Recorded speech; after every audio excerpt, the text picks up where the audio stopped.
On compte aujourd'hui en France près de 2 millions de personnes en situation de handicap. Pour elles, franchir une marche ou ouvrir une porte pour entrer dans un magasin est un véritable obstacle. C'est pourquoi, dès 2015, les commerces de proximité en ville comme à la campagne devront s'adapter. Recevoir dans les meilleures conditions, personnes handicapées ou âgées et des parents avec des poussettes d'enfants est la moindre des choses. Dans ce magazine, vous allez découvrir comment certains commerçants ont déjà commencé à faciliter le quotidien de tous les consommateurs. Pour être autonome, Annick a besoin de son scooter électrique. Il lui permet de faire ses courses chez certains commerçants de son quartier. Ce magasin est très accessible. J'entre de plein pied. Je circule dans des allées très larges. Je peux aller me servir à tous les rayons. Ainsi, je peux faire mes courses sans aucune difficulté. Ce magasin n'est absolument pas conçu pour les handicapés. Il était très petit et pas du tout accessible pour qui que ce soit. Il y avait des marches partout. On a élargi les allées principales et on a comblé les marches avec des petites pentes douces. Dès la conception du magasin, on a travaillé l'accessibilité des handicapés et des poussettes pour les mamans. Aujourd'hui, effectuer des travaux pour rendre sa boutique facilement accessible reste encore rare. Par exemple, dans ce magasin de literie, l'aménagement n'a pas été conçu pour faciliter l'accès aux personnes à mobilité réduite.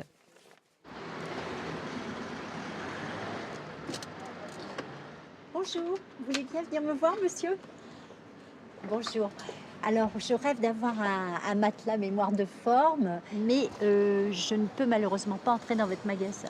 Est-ce que vous envisagez quelque chose? Idéalement, ce serait de savoir exactement ce qui vous conviendrait le mieux.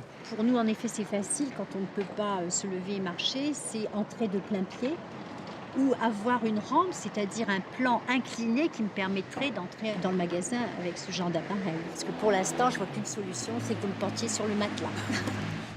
Pour Corinne aussi, le fauteuil roulant est indispensable pour ses petits déplacements quotidiens. Quand elle se rend chez Laurent Rigaud, son boucher, elle ne peut entrer que grâce au plan incliné qu'il a provisoirement installé. Mais Laurent a un projet qui va bientôt voir le jour. Il prend le temps d'expliquer à sa cliente comment son magasin va être entièrement modifié. Alors, c'est notre nouveau plan qu'on a aménagé donc, pour les fauteuils des personnes à mobilité réduite. Donc, si vous voyez bien, on a fait un accès, il y a un sens de circulation. Donc, on rentre ici, on sort ici. D'accord. Alors, ce qu'on a adapté, porte automatique, on n'a plus de marche. On a bien respecté la largeur tout le long du magasin. Les artisans, les commerçants doivent maintenant s'y mettre. Ça fait un moment qu'on en parle. C'est d'actualité, mais c'est aussi nos clients. C'est nos clients de tous les jours.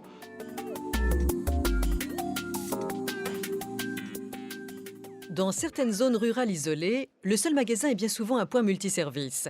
Lieu de rencontre et d'échange entre les habitants, c'est un commerce de grande proximité. Il est accessible aux personnes dont la mobilité est réduite. On peut y trouver l'essentiel de l'alimentaire, envoyer une lettre recommandée ou encore déposer un vêtement destiné au pressing. Mais pas seulement.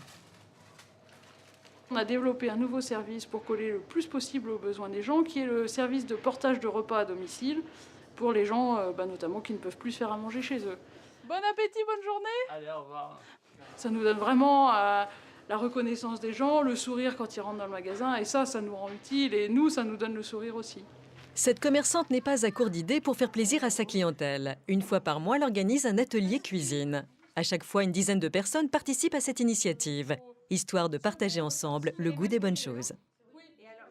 On apprend beaucoup de choses, on s'entend toutes, il y a une bonne ambiance. Le point multiservice est un concept qui se développe sur tout le territoire. On en compte aujourd'hui près de 250.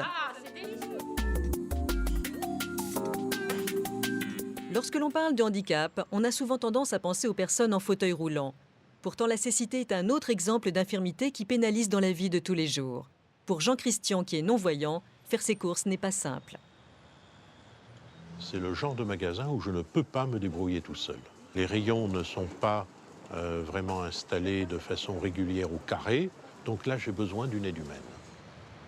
Chez le marchand de fromage, Jean-Christian ne peut pas toucher la marchandise. Alors tout repose sur la convivialité. Le fromager l'a bien compris, il n'hésite pas à faire goûter ses produits à ses clients. Là, je vous fais goûter de la Penzeller. Le fromage du canton d'Appenzell. Voilà, merci. gagné. Tenez, merci. Là, dans une fromagerie, on ne peut pas se servir soi-même, tâter les fromages avec la main, donc pas de possibilité de faire autrement que d'être servi. Et là, c'est la qualité humaine, c'est l'aide humaine qui prime. Et l'aide humaine, elle est capitale dans bien des questions d'accessibilité et notamment dans les commerces. Bon, déjà, je suis commerçant. Ce que j'aime, c'est faire plaisir aux clients et que ce soit quelqu'un qui soit sur chaise roulante ou aveugle. Pour moi, c'est le même client. Moi, je suis obligé de... Ça me fait plaisir de lui faire découvrir des produits, des fromages, de la salaison. Voilà. Et je suis obligé de m'aménager pour qu'il puisse rentrer facilement et qu'il trouve un accueil facile. C'est surtout ça qu'il faut faire. Voilà, c'est faire attention aux clients qu'on a. Aménager les magasins en améliorant l'accueil de tous les publics reste un objectif à atteindre pour les commerces de proximité.